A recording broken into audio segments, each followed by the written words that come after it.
Hi అండి, నమస్తే. Welcome back to my YouTube channel. This is SK Moulali, mechanical department assistant professor. So ఈరోజు మనం steam noise problems ఎలా చేయాలో ఏంటో చూసుకుందామండి. ఇక్కడ ఒక ప్రాబ్లం ఉందన్నమాట.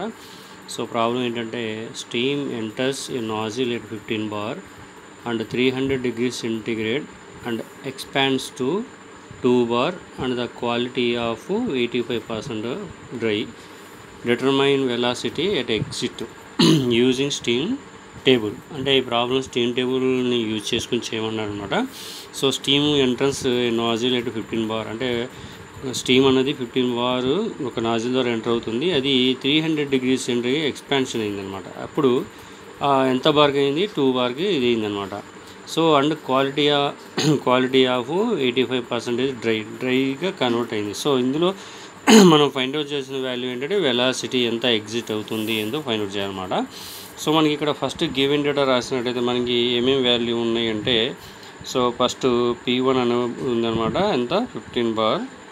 సో అలాగే నెక్స్ట్ P2 వాల్యూ ఉంది, అది వచ్చేసి 2 bar అనమాట. సో డ్రైనేజ్ ఫ్రాక్షన్ అంటే ఇక్కడ చూపించినట్టు మనకి 80% డ్రై అంటే అది మనం ఎక్స్గా రాసుకోవచ్చు అనమాట. సో ఎక్స్ అనేది ఇక్కడ 85%. దీన్ని మనం బై 100 వేసుకుంటే 0.85 అనేది వాల్యూ వస్తుందన్నమాట. సో ఈ వాల్యూ వచ్చేసి P2 ప్లేస్లో ఈ ఎక్స్టెన్షన్ అయిన వాల్యూ కాబట్టి దీన్ని P2 కాబట్టి ఇక్కడ X2గా మనం రాసుకోవచ్చు. సో మనకు కావాల్సిన వాల్యూ అనేది V వాల్యూ కావాలి. సో ఈ V వాల్యూ రావాలంటే మనకు ఫస్ట్ ఇక్కడ వచ్చేసి టెంపరేచర్ ఇచ్చాడనమాట, ఈ 300 degrees centigrade. ఈ 300 degrees centigrade అనేది మనం స్టీమ్ టేబుల్లో వాల్యూస్ రాసుకోవాలన్నమాట. సో ఈ స్టీమ్ టేబుల్స్ వాల్యూస్ రాసుకోవాలంటే ఎక్స్పాన్షన్ కాబట్టి ఫస్ట్ మనం ఇక్కడ స్టీమ్ టేబుల్ వాల్యూస్ చూద్దాం. సో స్టీమ్ టేబుల్ వాల్యూ వచ్చేసి 15 bar దగ్గర మనకి కావాల్సిన వాల్యూ అనమాట. అది ఇక్కడ చూపిస్తాను. ఇది ఎంథాల్పీ ఆఫ్ సూపర్హీట్ స్టీమ్ అనమాట. ఎంథాల్పీ ఆఫ్ సూపర్హీట్ అంటే మనకి 15 bar. ఇది 15 barలో అది 300 degrees centigrade అనమాట. సో 300 degrees centigrade వచ్చే వాల్యూ ఎంత ఉందంటే ఇక్కడ, సో ఇది 300 degrees centigrade. ఇక్కడ వాల్యూ వచ్చేసి మనకి ఎంత ఉందంటే 15 bar దగ్గర చూడండి ఇక్కడ, సో 3038.9. సో ఆ వాల్యూ అనేది మనం ఇక్కడ రాసుకోవాలన్నమాట. సో ఎక్కడ ఈ ప్లేస్లో, so at P1 15 bar and 300 degrees centigrade.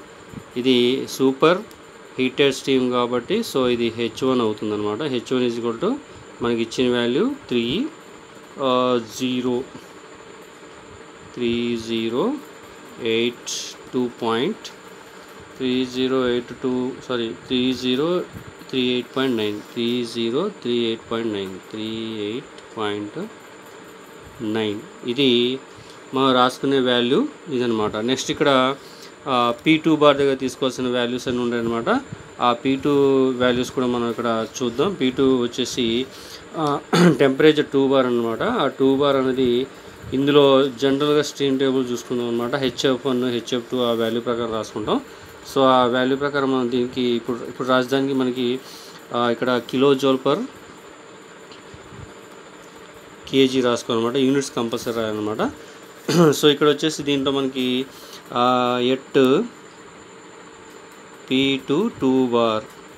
So ఇక్కడ మనం రాయాల్సిన వాల్యూ TG వాల్యూ రాసుకోవాలి, HF2 రాసుకోవాలి. HF2 అంటే ఆల్రెడీ H1 అనే వాల్యూస్కి అయిపోయింది కాబట్టి HF2 రాసుకోవాలి. తర్వాత HFG2 రాసుకోవాలి. అండ్ ఇక్కడ వాల్యూస్ ఏవైతే ఉన్నాయో ఆ వాల్యూ ప్రకారంగా మనం 2 రాసుకోవాలన్నమాట. ఇక్కడ ఆల్రెడీ X2 అనే వాల్యూ ఇచ్చాడు, అది రాయనవసరం లేదు. ఈ X2 అనే వాల్యూని దీంట్లో రాసుకుంటాం అనమాట. సో ప్రజెంట్ ఇక్కడ HF2 వాల్యూను HFG2 వాల్యూ మనం స్టీమ్ టేబుల్లో చూసినట్టయితే 2 bar దగ్గర చూద్దాం. ఇక్కడ ఇది 2 bar. సో ఇక్కడ 2 bar అనమాట. ఈ 2 bar దగ్గర ఇది HF1 వాల్యూ 504.7 అండ్ ఇది వచ్చేసి HFG2 వాల్యూ అనమాట 2201.6. ఈ రెండు మనం ఇక్కడ రాసుకోవాలన్నమాట ఇప్పుడు. సో ఈ రెండు రాసుకుంటే మనకి ప్రాబ్లం అనేది క్లారిటీ చేయొచ్చు. సో ఇక్కడ ఇచ్చిన దాని ప్రకారం TG వాల్యూ కూడా రాసుకోవచ్చు, బట్ రిక్వైర్మెంట్ లేదు కాబట్టి మనం వదిలేయచ్చు, ప్రాబ్లం లేదు. సో ఇక్కడ రాద్దాం. HF2 వచ్చేసి మనకి 504.7 కిలోజౌల్ పర్ కేజీ. అండ్ హెచ్ఎఫ్2 వచ్చేసి 22 జీరో వాల్యూ మనకి ఇచ్చిన వాల్యూ ప్రకారం 2201.6 కిలోజౌల్ పర్ కేజీ. సో ఇప్పుడు మనకి హెచ్ ఉంది, హెచ్ఎఫ్2 ఉంది. సో ఇక్కడ టెంపరేచర్ కూడా రాసుకుందాం. సో 120 degrees 0.2 అనమాట. సో ఈ రెండు కామ పెడదాం. సో ఇప్పుడు మనకి కావాల్సింది ఇక్కడ హెచ్2 కాబట్టి హెచ్2. సో ఎందుకంటే హెచ్1 ఆల్రెడీ ఉంది, హెచ్2 కావాలి. సో హెచ్2కి ఈక్వేషన్ వచ్చి మనకి HF two plus X into HFG values అనమాట, హెచ్ఎఫ్జి2. సో ఇక్కడ ఇచ్చిన వాల్యూ ఏంటంటే హెచ్ఎఫ్ వాల్యూ వచ్చేసి మనకి 504.7 ప్లస్ ఎక్స్ మనకి ఇది x2 అనమాట. ఎందుకంటే ఇక్కడ హెచ్ఎఫ్2 ఉంది, హెచ్ఎఫ్జి2 ఉంది కాబట్టి X value.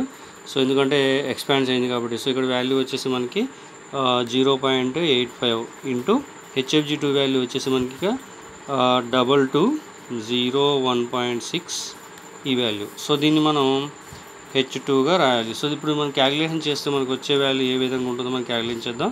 So 504.1 plus 7 504.7 plus 0.85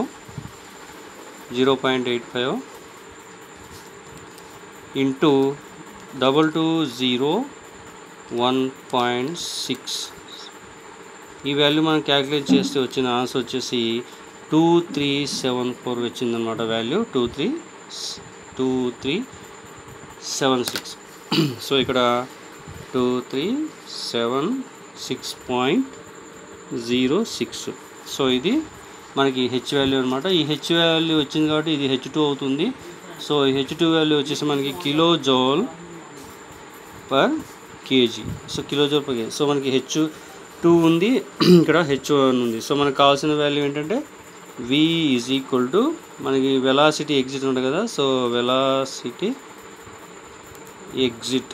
so velocity exit v is equal to 44.72 under root of h1 minus h2. So ఈ ఈక్వేషన్లో మనకి ఉన్న వాల్యూ సబ్స్టిట్యూట్ చేస్తే v is equal to 44.72 under root of H one value వచ్చేసి ఆల్రెడీ మనకి ఇచ్చాడు 3038.9 minus H one value వచ్చేసి అయిపోయింది. నెక్స్ట్ 2376.06. సో ఈ వాల్యూ మనం క్యాలిక్యులేట్ చేస్తే మనకి ఏ విధంగా వస్తుంది. సో ఫస్ట్ ఏం చేద్దామంటే 44.72 under root of H one value 3038.9 minus 2376.06. So ఈ వాల్యూ మనం క్యాలిక్యులేట్ చేస్తే మనకి ఇక్కడ 1151 వచ్చింది. సో ఇక్కడ 1151 వచ్చింది 0.34. సో ఎగ్జిట్ వెలాసిటీ వచ్చేసి ఇక్కడ మనకి 1151.34 మీటర్స్ పర్ సెకండ్. సో మనకు కావాల్సిన ఎగ్జిట్ వెలాసిటీ v వాల్యూ ఇదన్నమాట. సో ఈ విధంగా మనం స్టీమ్ టేబుల్స్ సంబంధించిన ప్రాబ్లమ్స్ మనం ఈ విధంగా చేయొచ్చు అనమాట స్టీమ్ నాజిల్స్లో. సో మనం ఇంకో ప్రాబ్లం చేద్దాం. కంటిన్యూస్గా సేమ్ ప్రాబ్లంలో ఉంటుంది ఇది కూడా. సో వచ్చేసి ప్రాబ్లం వచ్చేసి మనకి dry saturated steam enters steam at a pressure of 12 bar and discharge rate 1 bar.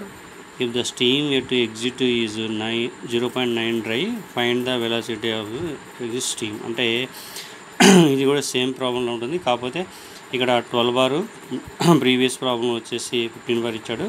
ఇక్కడ 2 bar ఇచ్చాడు, ఇక్కడ వచ్చేసి 1 bar ఇచ్చాడు అనమాట. సో డిశ్చార్జ్ అయిపోయింది అనమాట టెంపరేచర్ దీంట్లో, దాంతోపాటు బార్కి తగ్గిపోయింది.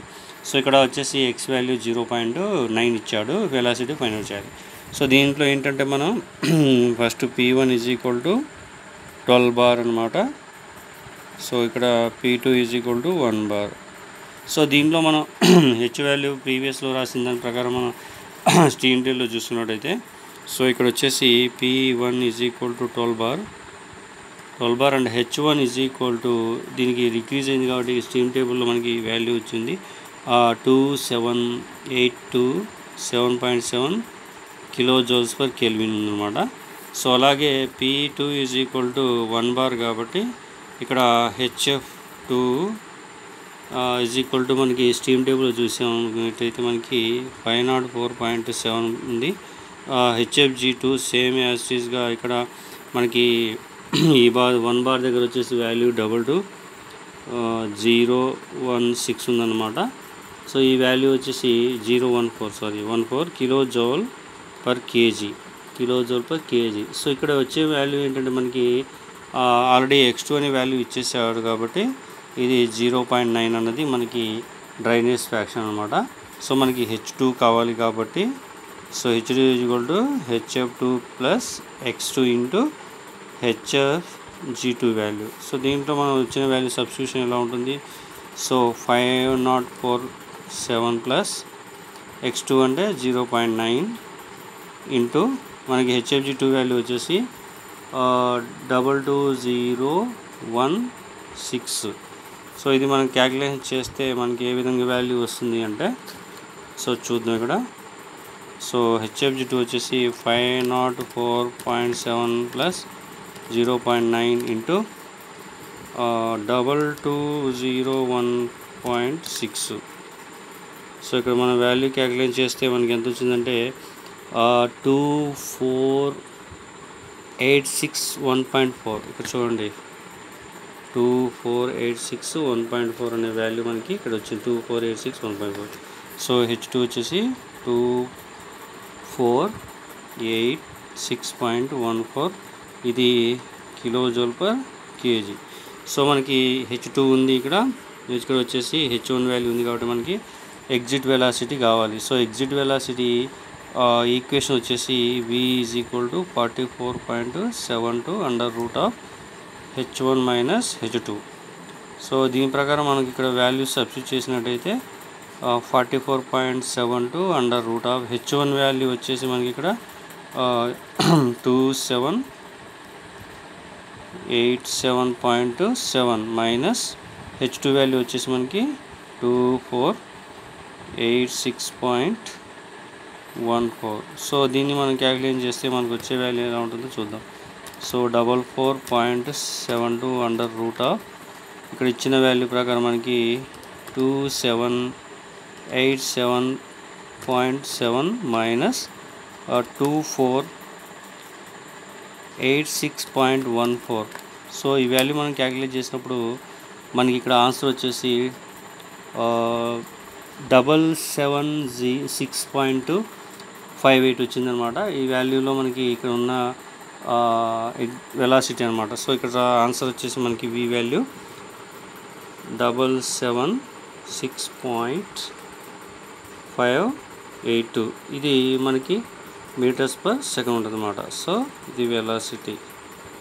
ఈ విధంగా మనం స్టీమ్ నాజిల్స్లో ప్రాబ్లమ్స్ చేస్తాం అనమాట.